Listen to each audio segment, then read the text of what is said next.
Hello everyone. तो आज हम देखेंगे कि इस साल बहुत सारे एम्प्लॉय को कंफ्यूजन है कि डिक्लेरेशन फॉर्म सबमिट करते वक्त कौन सा रिजिम यूजफुल है और बेनिफिशियल है, ओल्ड रिजिम या new regime. So let's see clear the confusion.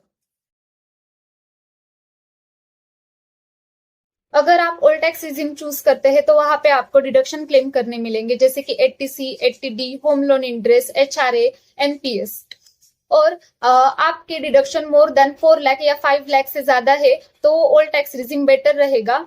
और वहां पे आपको डिडक्शन जितने ज्यादा होंगे उतनी आपकी लाइबिलिटी कम होगी, और इसका बेनिफिट ये है कि आप रिफंड क्लेम कर सकते हैं। और उसी जगह आपने न्यू रिजिम चूज किया तो आपको वहां पे डिडक्शन या रिफंड नहीं मिलेगा। उसका एक बेनिफिट है कि आपका टैक्स स्लैब लोअर होगा compare to old tax regime.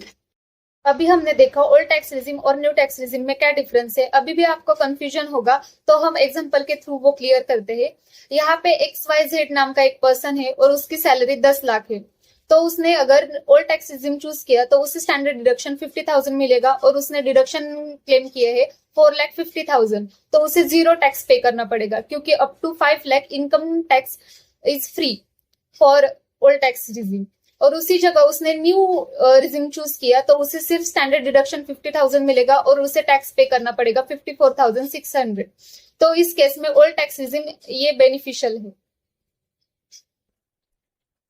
Second example में ABC नाम का एक पर्सन है, उसकी सैलरी 25 लाख है।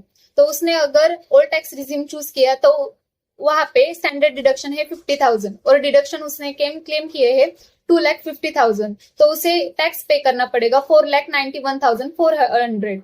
उसी जगह उसने न्यू टैक्स रिजिम चूज किया तो उसे 50,000 स्टैंडर्ड डिडक्शन मिलेगा और उसे टैक्स पे करना पड़ेगा 4,52,400। तो इस केस में न्यू टैक्स रिजिम बेनिफिशियल है, क्योंकि यहाँ पे लेस डिडक्शन क्लेम किए हुए हैं। अगर आपके पास लेस डिडक्शन और इन्वेस्टमेंट है तो न्यू टैक्स रिजिम ये बेनिफिशियल रहेगा, और मोर डिडक्शन हो गए तो old tax regime is beneficial. I hope guys आपका कंफ्यूजन क्लियर हुआ होगा। अगर आपको form declaration old tax regime और न्यू टैक्स रिजिम में कुछ रिक्वायरमेंट्स है तो हमारे फॉर्म को कांटेक्ट करें। Thank you.